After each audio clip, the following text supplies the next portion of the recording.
órganos, adictos a drogas, los cuales se van a contaminar por vía parenteral, transmisión transplacentaria, hablaríamos aquí de una malaria congénita, pero es rara, ¿ok? Si hay daño de eritrocito, falciparum afecta a todos los glóbulos rojos, sobre todo haciendo drenación. Malaria va a afectar a los eritrocitos maduros y vivax a los reticulocitos y eritrocitos jóvenes. Con respecto a la parte de la patología, acordarse que el merozoito, a la hora que ingresa al glóbulo rojo, debe de tener pues receptores de membrana específicos para que este merozoito pueda ingresar y así continuar su fase eritrocitaria.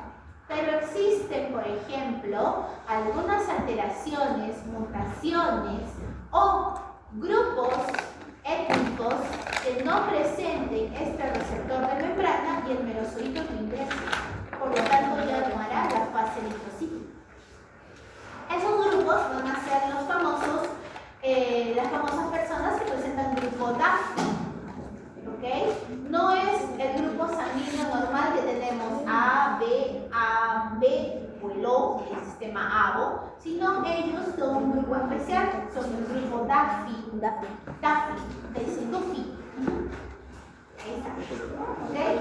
O de repente también pacientitos que presenten infección anemia de tipo falciforme. ¿Ok? Entonces también esos pacientes no se va a empezar la fase eritrocítica en ellos. ¿Ok? Alteraciones fisiopatológicas a nivel del glóbulo rojo, pérdida de elasticidad, aumento de la citoadherencia, fragilidad, disminución del transporte de oxígeno y liberación de toxinas y AMI. Cuando después de estas manifestaciones, de estas alteraciones del glóbulo rojo, sobre todo disminución del transporte de oxígeno, el paciente pues tendrá anemia. Si hay anemia, hemólisis. Si hay anemia, hemólisis, bloqueo capilar por la formación de trombos, vasodilatación, aumento de la permeabilidad vascular, defectos de la coagulación y alteraciones a nivel de órganos y sistemas.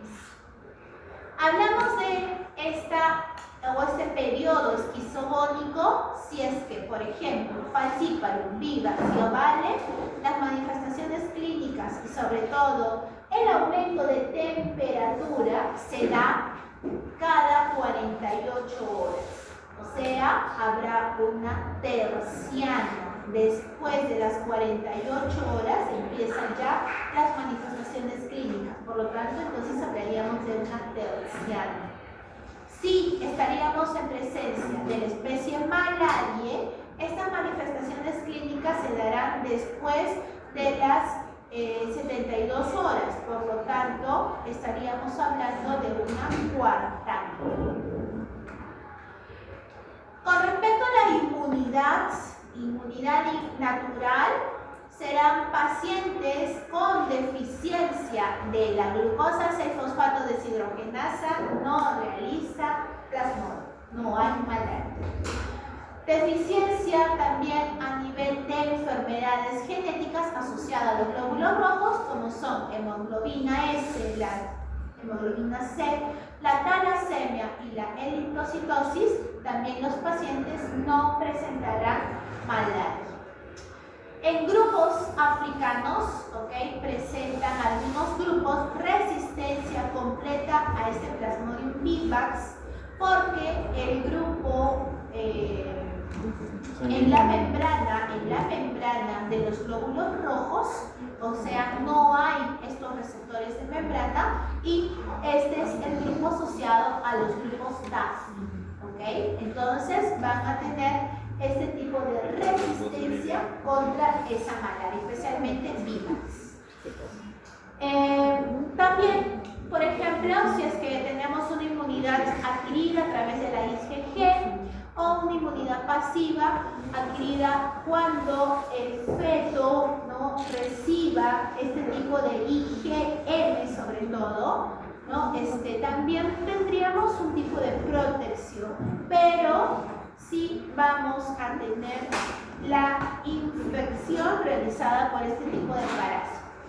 3 etapas: la premonitoria, síntomas, cefalea, dolor de huesos, vómito, escalofríos, temblor, piel seca, pulso acelerado. Hasta ahí todavía no me indica de que es plasmódico, sino cualquier tipo de infección, ya sea por algún patógeno. Pero ya cuando entramos a una etapa pirética, o sea, el aumento de temperatura, dice 40-41 grados centígrados, imagínense, ¿no? Después de eso, que el paciente tiene alta temperatura, lo que va a conllevar es que el paciente presente una sudoración profusa. Va a tener que eliminar a como de lugar esa temperatura, por lo tanto va a sudar profusamente. Habrá debilidad, entonces ya empezaríamos a notar que habrá un grado de anemia, sensación de alivio, una hepatomegalia y esplenomegalia. Chicos, con respecto a los casos clínicos, acuérdense que no yo les puedo decir directamente el paciente presenta anemia, sino te puedo decir que el paciente tiene 15% de hematocrito. Acuérdate que el hematocrito con la hemoglobina está en un factor de 3:1. Por lo tanto, si yo tengo de hematocrito el 15%, de hemoglobina tendré 5 de hemoglobina. Entonces, el paciente está anémico, ¿verdad? Yo no te voy a decir, entonces tú ya estás en 4 ciclos, saca tus propias conclusiones, ¿ok? Igual también, si de repente, ¿no? Se le realiza exámenes, en este caso, exámenes de sangre, yo quiero una bioquímica completa, un hemograma completo, obviamente voy a tener que ver si hay los eosinófilos elevados, por lo tanto, habrá una hipereosinofilia, ¿ok? Yo no te voy a decir que va a haber eso, sino que ya tú vas deduciendo de lo que el caso clínico te va dando. Con respecto a las alteraciones, hemos dicho hemólisis, bloqueo, vasodilatación y los defectos de coagulación, y ahí tenemos los famosos que pueden causar hemorragia. Por lo tanto, otra sintomatología también sería la trombocitopenia, porque va a haber bajo de plaquetas. ¿A cuánto yo digo bajo de plaquetas? ¿Cuál es lo mínimo que debe tener? Menos de 150.000. Menor de 150.000. Menor a 150.000, ¿cierto? Menor a 150.000 sería la trombocitopenia, ¿ok? Alteraciones en órganos, vaso, aumento, por lo tanto habrá una esplenomegalia, ¿cierto? Hígado, hepatomegalia. También puede producir edema, ¿no? Y en este caso, producción de edema cerebral, pulmonar. Ya estaríamos en presencia que en el cerebro podría ocasionar encefalopatías. Acuérdate que no solo el caso clínico de toxoplasma está involucrado en encefalopatías, sino también, fíjate, acá tenemos también para malaria, ¿ok? A nivel de riñones, asociado a falciparum, la glomerulonefritis, y malaria, el síndrome nefrótico. Y pulmones, edemas. Con respecto a lo que es esta alteración de órganos, ¿no? Hablaríamos de sintomatología como será la encefalopatía difusa aguda, microtrombosis, vasculomielopatía, isquemia, hemorragia, gliólisis, todas estarían siendo manifestaciones clínicas de una malaria, ¿ok? Con respecto a lo que serían estas manifestaciones clínicas, si es que el pacientito es picado, la pacientita es picada por este mosquito, pueden haber entonces, si la paciente está en embarazo, el feto va a nacer, si es que nace, con bajo peso al nacer, no va a ser a término, sino antes de las 40 semanas, y este bajo peso al nacer se le asociaría a una mortalidad infantil. Si la paciente, ¿no?, en el embarazo contrae este tipo de infección, lo que va a conllevar en ella va a ser una anemia severa. Por lo tanto, también se bajaría la producción de la leche materna. Habría mucha debilidad y ya puesta. La mamá no va cada 2 o 3 horas darle normalmente de lactar a este bebé. Si la enfermedad pasa de una infección aguda o de repente una no complicada a complicada, sobre todo esta sintomatología, hipoglucemia, anemia, dificultad respiratoria, y esta se asocia a una malaria cerebral, acuérdense de la especie falciparum, puede conllevar a la muerte. No sé si ustedes habrán tocado los casitos clínicos que hablaba de hipoglicemia. Entonces, hay algunos chicos que no llegaron al diagnóstico porque vieron hipoglicemia. Entonces, asociaron a cualquier otro tipo de parasitosis con asociación de su huésped, que puede ser, por ahí pensaron, porque acuérdate que hay que deducir todo, ¿no? Pensaron de que estaba asociado a diabetes mellitus, por lo tanto el huésped estaría comprometido. Y por ahí les dio la infección a toxoplasmosis o hasta cistoporiasis, ¿ok? Incluso también podría ser algún tipo de enfermedad diarreica, ¿no?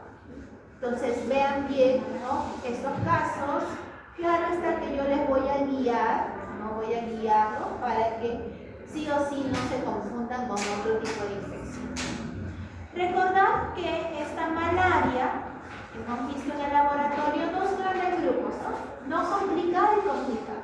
La no complicada se asocia a sintomatología normal, inclusive se habla un poquito de lo que es fiebre, sudoración, pero sí te está llevando, si la especie, sobre todo falciparum, a que haya casitos de hepatoesplenomegalia, ¿no? Y ya una complicada, estaríamos hablando de una malaria cerebral, ¿ok? De una malaria cerebral, en la cual, aparte del daño hepático, aparte del daño renal, ¿no?, estaría haciendo entonces énfasis a lo que sería el cerebro. Entonces, acuérdate, ocasionado sobre todo por falciparum. Vivax y Ovale, la famosa terciana benigna, va a tener sintomatología clásica, escalofríos, fiebre, sudoración. Esto se dará cada 48 horas, pero sí, lo esencial es de que estas especies tienen hipnozoitos. Acuérdate que son estos hipnozoitos estadios evolutivos que van a permanecer latente a este tipo de esquizonte, ¿no es cierto?, a estos esporozoitos, ¿verdad? Entonces los van a tener en latencia hasta que el sistema inmunológico del pacientito baje y pueda continuar su ciclo biológico. ¿Qué puede causar? Hepatoesplenomegalia, anemia severa. Si hablamos de malaria, hablamos de la fiebre cuartana, que es menos complicada, más adaptada, y el paroxismo, porque es cuartana, al cuarto día, ¿no?, la sintomatología se presentará después de las 72 horas. Noblesi, en cambio, te dije que estaba asociada más a primates, a monos, pero han habido casitos de que se le asocia a este tipo de malaria en personas, sobre todo a mayor edad. Va aumentando la edad, entonces va a ser más riesgoso tener este tipo de infección de plasma. Acordarse el tiempo de incubación: Vivax de 12 a 17 días, falciparum de 9 a 14, malaria de 18 a 40, y la duración de la infección Vivax de 2 a 3 años, falciparum de 1 a 2 años y malaria de 3 a 50 años. Entonces allí habría pues una reinfección. Pacientes que viven en zonas endémicas están asociados entonces a este tipo de infección. ¿Ya? Mucho cuidado entonces a la hora de hacer su historia clínica, preguntar bien de dónde proviene el paciente. Con respecto a lo que es el diagnóstico, la semana pasada vieron a través de la famosa gota gruesa, el frotis, el extendido. Tener un poquito más de presupuesto es hacerse IFI, hacerse hemoglutinación indirecta o la inmunocromatografía, y lo más barato de estos exámenes inmunológicos es hacer ELIS. Además, la semana pasada vieron las famosas pruebas rápidas, pruebas de Sachets, las cuales detecta la histidina 2, que es el gen HRP2, y la lactato deshidrogenasa. Las dos están ligadas a plasmodium, falciparum sobre todo. Hacer PCR también es adecuado, pero no es muy ampliamente difundido en la parte clínica. Solo algunos laboratorios de investigación nada más realizan PCR, y sí, aparte de todos estos métodos de diagnóstico, puedes asociar métodos complementarios como es un hemograma completo, eritrosedimentación, ver las transaminasas, o sea, ver el estudio o perfil hepático, renal y los estudios de coagulación, ¿ok? Para poder asociar a este diagnóstico. También la semana pasada vieron en el PPT de práctica, ¿no? Un PPT en el cual te hablaba de drogas, de fármacos, en el cual te ponías más, menos, porque atacarían, inhiben a los estadios evolutivos. En este caso, si hablamos de esquizonticidas de tipo eritrocitario, entonces estaríamos hablando de que inhiban a los esquizontes en el glóbulo rojo, ¿ok? Entonces, ¿qué drogas van a inhibir esto? Cloroquina, amodiaquina, mefloquina, quinina, o también asociados a las sulfas y a la pirimetamina con la cloroguanina. Aquí en Perú, ¿qué hay? Solamente hay dos, que es la primaquina y la cloroquina, ¿ok? No tenemos nada de esto. Para esquizonticidas disulares, o sea, inhibir la formación del esquizonte en el hígado, está la primaquina. Te dice, incluidos hipnozoitos, sobre todo de la especie Vivax y oral. Se asocia también a la pirimetamina más la cloroguanina con doxiciclina o atobacol. Para gametocidas eritrocitarios, o sea, gametocitos a nivel de los glóbulos rojos, de manera general actúa la primaquina, y para malaria, vivax y ovale estaría actuando la cloroquina, quinina y la mefloquina. Aquí te indica que para la clínica, o sea, utilizar este tipo de fármacos con pacientes que ya presenten síntomas para eliminar esquizontes de 3 a 4 días, gametocitos un día. En sí haríamos una curación definitiva siempre y cuando el paciente no viviera en zonas endémicas y no existe una profilaxis clínica. O sea, aunque te tomes unas semanas antes estas drogas y tú vas a viajar a esas zonas endémicas y si es que te pica el vector que conlleva el parásito, va a realizar sí o sí este tipo de infección por malaria. ¿Ok? Entonces no hay una profilaxis clínica como tal.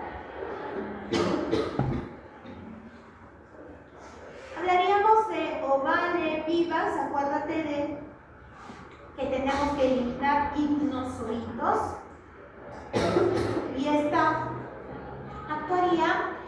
A nivel de esquizontes tisulares, aproximadamente 14 días de la medicación, utilizando también gametocidas, y para esquizontes eritrocitarios de 3 a 4. No existe una profilaxis casual. Estas profilaxis que te estoy repitiendo ya 2 veces no son seguras al 100%. Aquí en Perú, cloroquina y primaquina, nada más. Y la primaquina hay que tener cuidado porque no se utiliza durante el embarazo.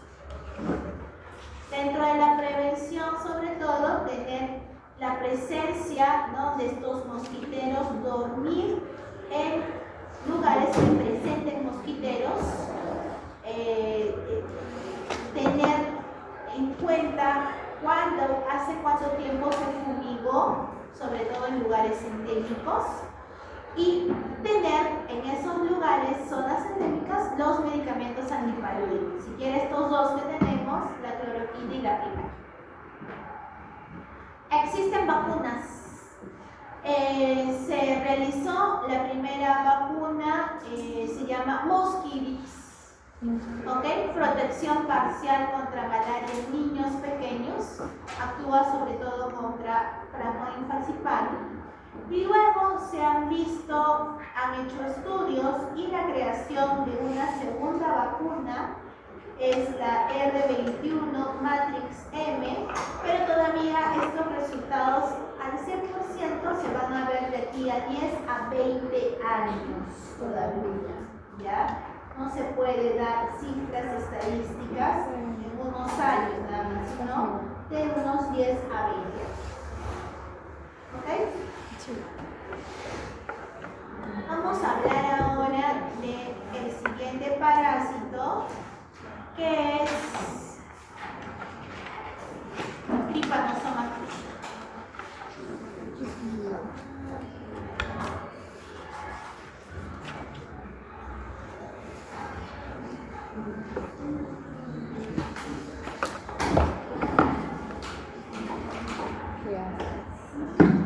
Cuando nosotros hablamos de Trypanosoma cruzi, asociamos cardiomegalias.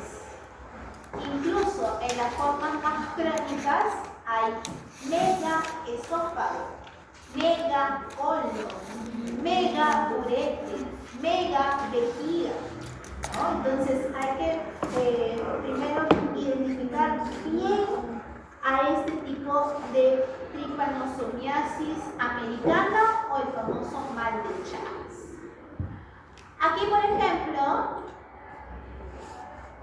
tenemos un estadio evolutivo en sangre, que es el tripomastigote. Vean la forma alargada, ahusada, en forma de C o en S.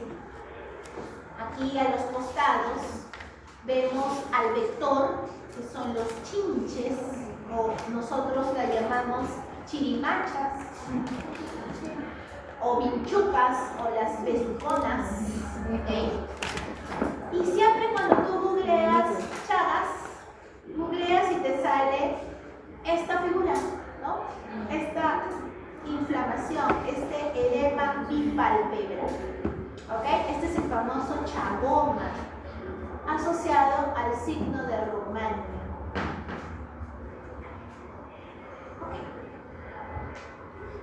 La distribución de esos vectores, de esos chinches, de estas chirimachas, está localizada en todos los departamentos del Perú. ¿Has visto a estos chinches en el parque? ¿Has visto o no has visto? No has visto. No vas al parque.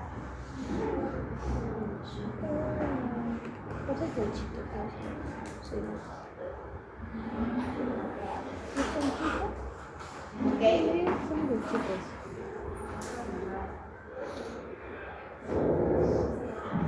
Entonces, en todos los departamentos de aquí, de Perú, están presentes estos vectores. Dentro de la epidemiología tenemos Brasil, Argentina, Chile, Bolivia, Paraguay, Uruguay, Perú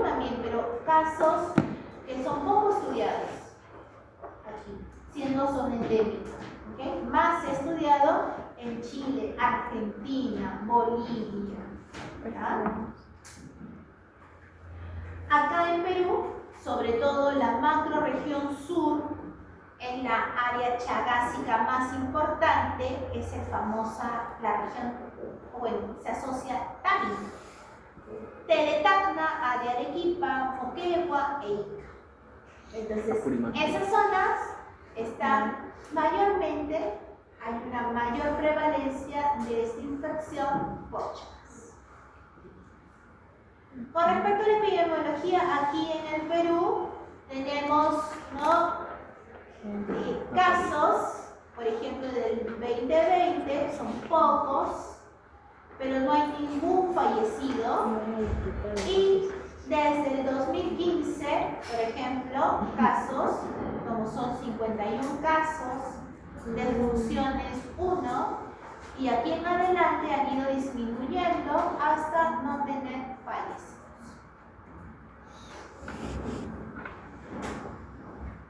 Con respecto a la clasificación taxonómica, vamos a ver, tenemos acá a la familia, ya es familia Trypanosomatidae, y los géneros Trypanosoma y Leishmania. Entonces, hablamos de la familia Trypanosomatidae. Dos géneros, Trypanosoma, que vamos a ver hoy, y Leishmania la siguiente semana. Entonces, esta familia va a presentar los 4 estadios evolutivos, la familia, y solo Trypanosoma va a presentar tripomastigote, epimastigote y amastigote. La siguiente semana en Leishmania vamos a tocar promastigote y amastigote también. ¿Ok? Entonces, fíjate, acá estas son las formas del parásito. Donde tú veas flagelo es la parte anterior del parásito. Donde veas flagelo es la parte anterior del parásito. ¿Ya? ¿Estamos? Vamos entonces a tener estas características y acá se observará mucho mejor. Por ejemplo, el estadio tripomastigote, ¿qué tiene? Un núcleo. Y fíjate, el kinetoplasto, que es muy importante para diferenciar los estadios evolutivos. Núcleo y kinetoplasto. El kinetoplasto está muy lejos del núcleo, está en la parte posterior del parásito. ¿Por qué? Porque acuérdate, parte anterior vas a ver flagelos. ¿Ok? Presenta también un cuerpo basal y de ahí es donde va a salir la membrana ondulante que terminará con un flagelo. Y en el citoplasma vamos a encontrar granulaciones. ¿Ok? Epimastigote. Fíjate, núcleo y kinetoplasto, muy cerquita al núcleo. Esa es la diferencia de un tripomastigote de un epimastigote. Núcleo y kinetoplasto, muy cerca al núcleo. Sale el cuerpo del cuerpo basal en la membrana ondulante que termina en un flagelo. Y la forma amastigote es una forma elíptica, esférica, que presenta un núcleo predominante, grande, un kinetoplasto, un cuerpo basal, y esto sería un esbozo de un flagelo interno. El estadio amastigote no presenta flagelos en la parte externa. ¿Ok?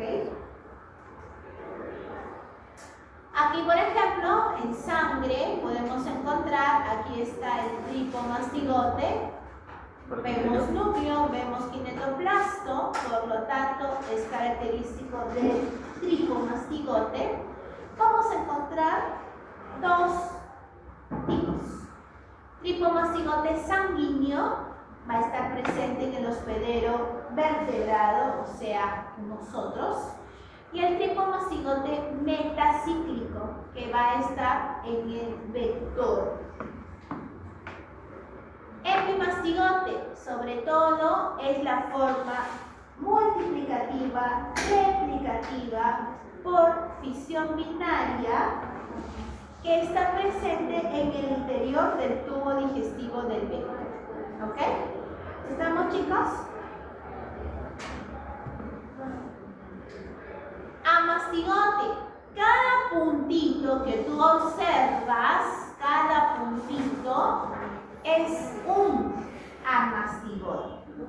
Y todo esto se llama nido de amastigotes. ¿Ok? Cada puntito es un amastigote. Fíjate, mide de 2 a 4 micras. Por lo tanto, tú cuando lo observes a nivel de mil de aumento, porque lo vas a tener que observar ahí, van a ser muy pequeños inclusive. Y todo esto se llama nido de amastigotes. Tienen predilección por ubicarse a nivel de músculo cardíaco y sistema digestivo. Entonces, aquí por ejemplo, vamos a observar acá un nido de amastigotes. Acá nido de amastigotes, cada puntito es un amastigote. Aquí están dentro de un macrófago y acá está a más de 1000 de aumento. Cada punto es un amastigote. ¿Ok? Recordar que la forma amastigote es la forma de reproducción asexual del parásito. La amastigote. ¿Ok? Amastigote. Y esto va a estar presente en el ser humano. ¿Ya? ¿Cómo se realiza el ciclo biológico? ¿Cómo se realiza el ciclo biológico? Este ciclo biológico vamos a empezar por aquí, por la chirimacha. Esta chirimacha, acuérdate que cuando pica no inocula el parásito, sino que esta pica, chupa sangre y defeca a la vez. Pica, chupa sangre y defeca a la vez. Por lo tanto, en las heces del vector vamos a encontrar a la forma infectiva para nosotros. ¿Qué será? La tricomastigote metacíclico. ¿Ok? Profesora, ¿y entonces cómo me va a infectar? Porque a la hora de que el parásito defeca, en las heces van a haber sustancias alérgenas que nos van a producir hipersensibilidad, nos van a producir prurito. Por lo tanto, yo me voy a rascar. Si de repente me pica en la cara, yo me voy a rascar. Entonces, uno mismo estaría hasta produciéndose exfoliaciones, porque ese prurito es intenso, y estaría uno mismo inoculando a esta forma infectiva, que es el tricomastigote metacíclico. Ingresa, por lo tanto tiene que buscar una célula hospedadora. A través de sus flagelos se moviliza para buscar a su célula hospedadora. En este caso llega la célula hospedadora y se tiene que transformar de ser tricomastigote a ser amastigote. ¿Por qué crees que se tiene que transformar? ¿Por qué? Porque tiene que tener muchas formas reproductivas. Entonces, este tricomastigote se transforma a ser amastigote. Ya siendo amastigote, ahora se va a reproducir por fisión binaria. Ahora, hay muchos amastigotes. Entonces, ¿qué le conviene? Ser nuevamente tricomastigote. Por lo tanto, ya son tricomastigotes y estos van por la sangre y se llamarán ahora tricomastigotes sanguíneos. ¿Ok? Por lo tanto, entonces, un tipo de estadio diagnóstico es buscar en sangre a estos tricomastigotes. ¿Están en sangre? Bien. chirimacha pica, chupa sangre y con ella ¿qué se lleva? A los tricomastigotes sanguíneos.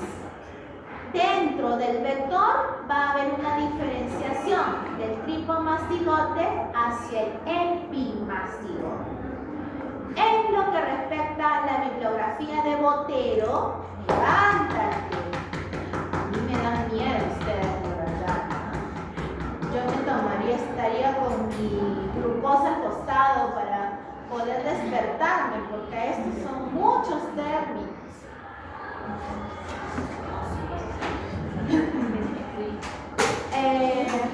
En Botero le decía de que existe un estadio evolutivo llamado esferomastigote. Entonces el tricomastigote pasará a ser esfero y finalmente epimastigote. Este epimastigote tiene que formarse porque acuérdate que es el estadio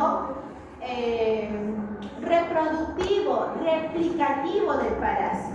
Por lo tanto, entonces tendré muchos epimastigotes. Para que luego estos epimastigotes se transformen a ser tricomastigotes y se ubiquen a nivel de la ampolla rectal del vector. Por lo tanto, otra vez, cuando piquen, chupen y excrete, voy a tener la forma infectiva del parásito. ¿Ok, chicos? Y empezaría otra vez el ciclo biológico. ¿Estamos? Está más fácil que la anterior. Sí, eso está súper más fácil. Pero solo una pregunta, ¿del epimastigote pasa a tricomastigote? ¿Qué? Epimastigote pasa tipo a tricomastigote, pero ya infectivo. Tricomastigote metacíclico. Sanguíneo. Porque acuérdate que el estadio infectivo es tricomastigote metacíclico. No, es en la sangre sanguínea. Son dos tipos. Tricomastigote con la leche y tricomastigote sanguíneo. Ese es el normal. Pero tiene otro nombre. Tricomastigote metacíclico. Metacíclico. También la sangre ya es sanguínea. La sangre ya es sanguínea. El metacíclico no es una cosa sanguínea, la sangre. En la sangre sanguínea, tricomastigote sanguíneo, pero es un estadio diagnóstico. Pregunta, otro estadio diagnóstico, solamente vamos a tener el tricomastigote sanguíneo. ¿Cuál sería otro estadio diagnóstico? El metacíclico. No. En otro lugar, en vez de la sangre. Una prueba de rescate. Piensa, ¿cuál sería otro estadio Amastigote. evolutivo? Amastigote, ¿dónde lo voy a encontrar? Esa es la pregunta. A nivel de músculo genético. ¿Qué pido entonces? ¿Qué tipo de Biopsia. prueba? No. Biopsia. Biopsias, claro, A biopsias. nivel de músculo genético. A nivel de biopsias, sí. Nos complementamos. Muy bien, entonces, dentro de los mecanismos de transmisión tenemos vectorial, que está ahí las famosas chirimachas, ¿ok? Que tiene un periodo de incubación de 5 a 15 días, y no vectorial, como son transfusión sanguínea, donación de órganos, una transmisión de tipo vertical, accidentes biológicos y oral. ¿Qué, profesora? ¿Cómo que oral? También puede haber una transmisión vía oral. Se ha detectado casos en Chile, ¿no?, de que el paciente se contaminó con esas heces del triatomino, de la chirimacha, que tenía pues el tricomastigote metacíclico. Ingresa por vía oral y va a empezar esa diferenciación del tricomastigote al amastigote y luego otra vez al tricomastigote sanguíneo. ¿Okay? ¿Cómo? Contaminación vía oral. ¿Pero cómo? ¿Cómo te puedes contaminar tú con alguna? Comiendo. Claro, muy bien. Pero de la parte del sistema digestivo el ácido clorhídrico no lo desintegraría el proceso. Pero estos vienen por montón, entonces bajarían un poco la calacitema, pero no inhibirían todos. ¿Ah? Estos son los vectores, estos son los chinches, Solo me aprendo uno. estos son las chirimachas, esto está en el parque. ¿Solo le podemos llamar chirimacha o nos tenemos que aprender los nombres? Sí, nos tenemos que aprender. Pero fue visto. No, triatominos. Tritominos. Chirimachas. Ah, ya ves. Sí, está bien.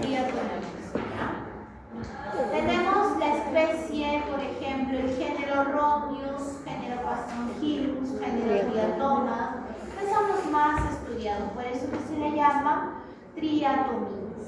Fíjate, son grandes, estos están asociados sobre todo de manera intradomiciliaria, están dentro de las casas, sobre todo en zonas rurales, asociadas a viviendas de que no tenga la construcción no sea de cemento, sino que sea de adobe, de barro. Sí, o sea, sobre todo que tengan este adobe, hincha también, que se asocia a esto. Y techos, que no tengan techos como tal, sino se asocian a lo que serían paja.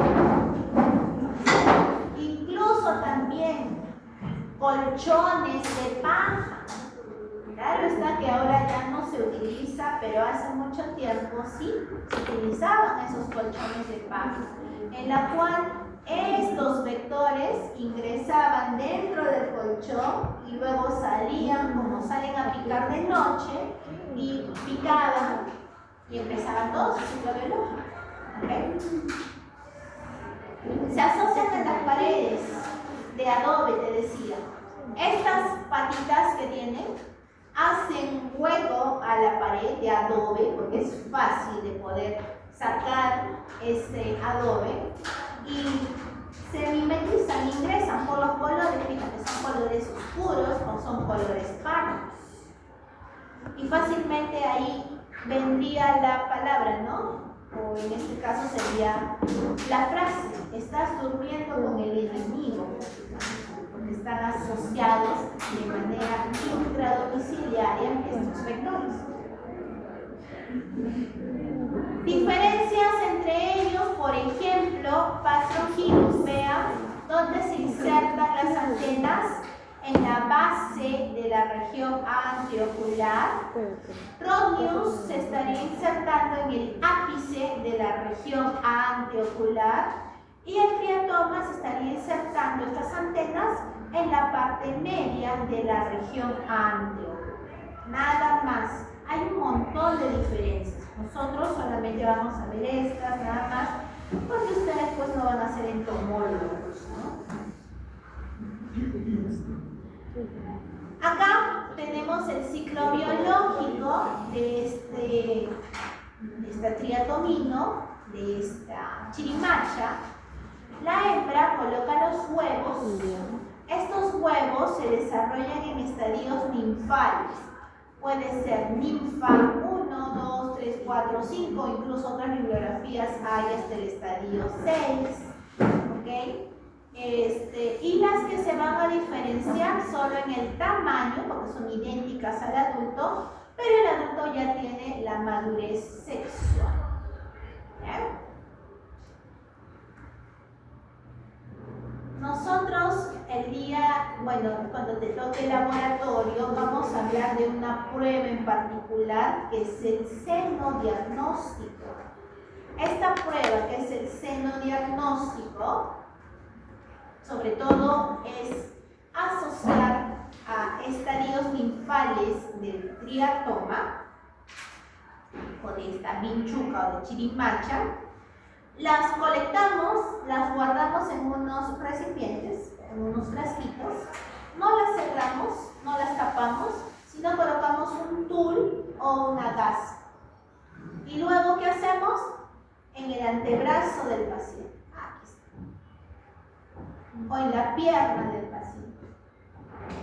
¿Para qué? Como el paciente está parasitado, entonces, ¿qué va a hacer el vector? Va a picar y va a chupar sangre. ¿Y qué se va a llevar? El estadio tripomastigote, para que en el vector se desarrolle a epimastigote. Y por lo tanto nosotros, y esto se diferencia del tripomastigote metacíclico, nosotros hacer un squash del sistema digestivo del vector o en las heces del vector vamos a encontrar tripomastigotes metacíclicos o sobre todo epimastigotes. ¿Ok? ¿Sí? Esto es el seno diagnóstico. Seno diagnóstico, con X. Seno diagnóstico. ¿Ya? Profesora, ¿cómo es posible que todavía el paciente está mirando ahí, que le está picando? Por protocolo, MINSA todavía tiene esa prueba del seno diagnóstico. ¿Ya? Distribución de estos triatominos en Latinoamérica. Ahí están todos estos vectores. Rhombius, triatoma, ¿no? Y fíjate que están en América Latina, ¿ok? Centroamérica, ¿no? Casi todos, como te dije, en Perú, Bolivia, Chile, Argentina, Panamá también, Venezuela, hay bastantes casitos de esta Brasil. A ver, ¿cómo ingresa este Trypanosoma cruzi a tu célula blanca? ¿Cómo se abre paso? ¿Cómo se abre camino? Uno, hay que ver, ¿no? Primero verificar, acá tenemos mi MEC, mi matriz extracelular. Esa matriz extracelular está conformada por fibras de colágeno, fibronectina, laminina, elastina, etc. Entonces, se adhiere el parásito gracias a la GP85 o la penetrina, la cual tiene afinidad por estas proteínas de la piel. Luego habrá una hidrólisis de las fibras de colágeno o la fibronectina por enzimas como son la TC80. Luego habrá una adhesión a la célula blanca, fíjate, ya pasó, atravesó la PET, ahora se adhiere a la célula blanco gracias a la GP85, mucinas y transaminoácidos. Y finalmente, este parásito ingresa porque activa una oligopeptidasa de tipo B y secreta la proteína que tiene este tripanosoma, que es la crucipaína, el cual hace que se produzca un aumento del nivel de calcio en la célula blanco, facilitando el ingreso del parásito. Por lo tanto, acá tenemos varios factores de vigilancia que tenemos que reconocer para el ingreso del Trypanosoma cruzi. ¿Ok? ¿Qué nos lleva? ¿Qué nos conlleva todo esto? Uno, tener una invasión. Otro, establecimiento y diferenciación del tripomastigote al amastigote. A ver, dice, primero, invasión de células fagocíticas y no fagocíticas. Uno, habrá un mecanismo no fagocítico, el cual influiría en el reclutamiento de endosomas con lisosomas, por lo tanto hablaríamos de los fagolisosomas, las cuales internalizaría, haciendo una endocitosis al parásito. Hay una invaginación de las membranas, sobre todo con este fosfoinositol trifosfato, que es una vía clásica para lo que es una invaginación, y posteriormente un reclutamiento de endosomas tempranos. Luego habrá movilización de la actina a la célula huésped. Por último, el tripomastigote se rodea de lisosomas, formando la famosa vacuola parasitófora, y luego inicia la diferenciación del tripomastigote hacia amastigotes. Finalmente hay desintegración de la vacuola parasitófora, multiplicación intracelular del amastigote y diferenciación a tripomastigote y salida de la célula hospedada. ¿Ok?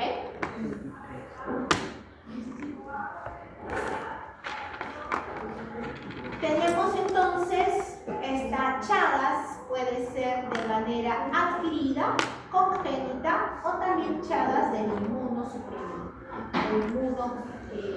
comprometido sobre todo con VIH, ¿no? Adquirida puede tener un periodo agudo, el cual se presenta de chagoma de inoculación, que es el signo de Romagne, esa inflamación o edema palpebral, esa inflamación del ojo, que te acuerdas que te dije, y estaría comprometido ya vísceras, ¿no? Habría compromiso visceral. En el periodo crónico puede ser indeterminado o determinado. Si es determinado, estaríamos hablando ya de una cardiopatía chagásica y las megaformaciones digestivas. Ahí hablaríamos del megaesófago, megacolon y otras formas como es el megatracto urinario, compromiso también al sistema nervioso central y autónomo.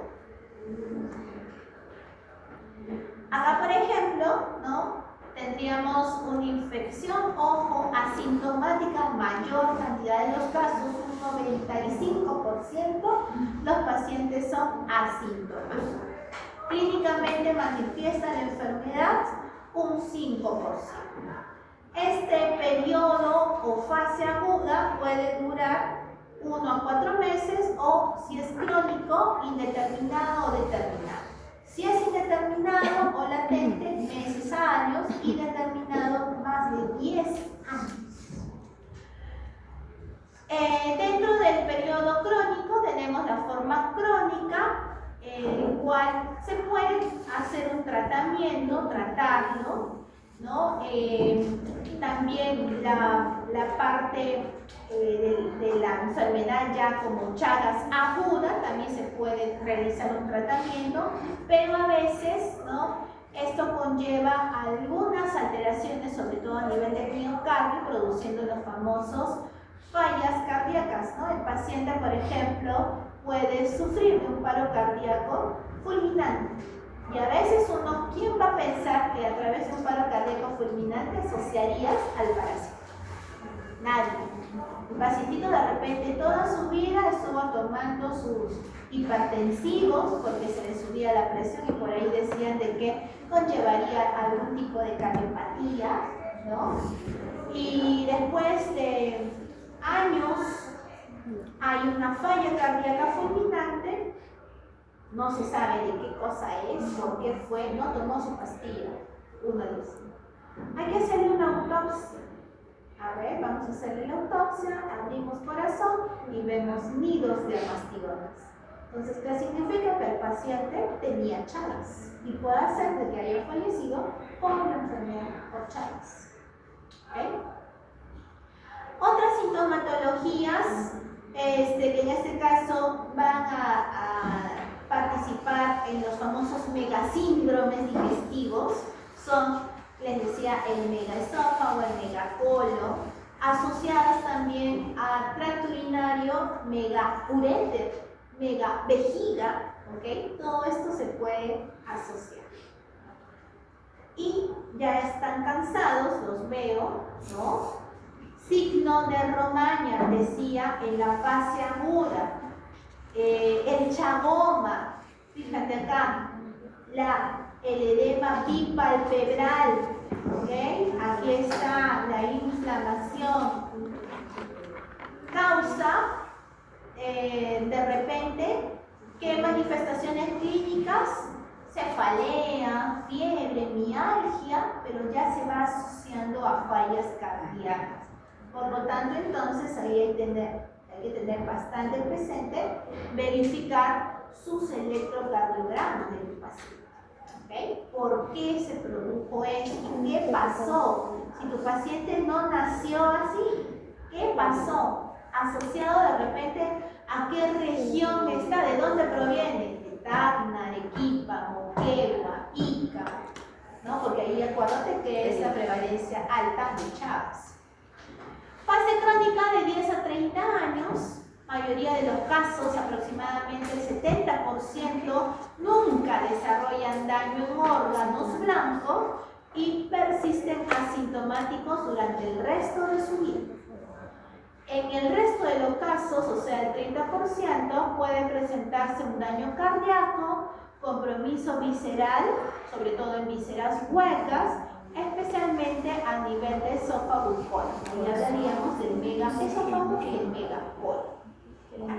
Y una forma congénita es que alteraciones de estos recién nacidos que van a nacer sanos, aparentemente sanos, pero pueden presentar sobre todo bajo peso al nacer, ser prematuros, presentar hepatoesplenomegalia, fiebre y síntomas característicos del síndrome de Torch. El síndrome de Torch es la asociación de enfermedades parasitarias, virales y bacterianas.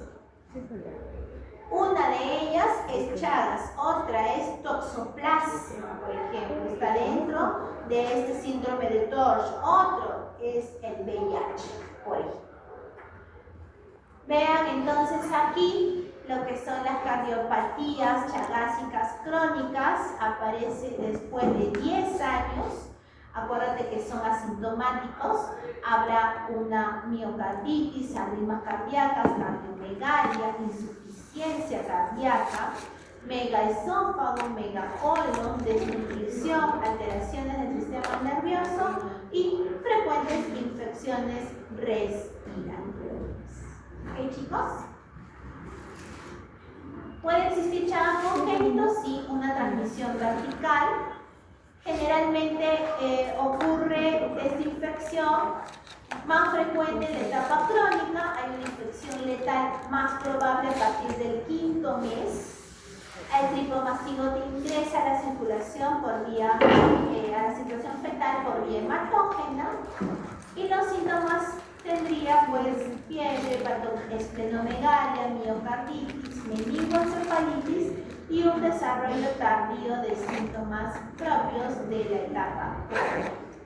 Y algunas veces la infección puede ser asintomática.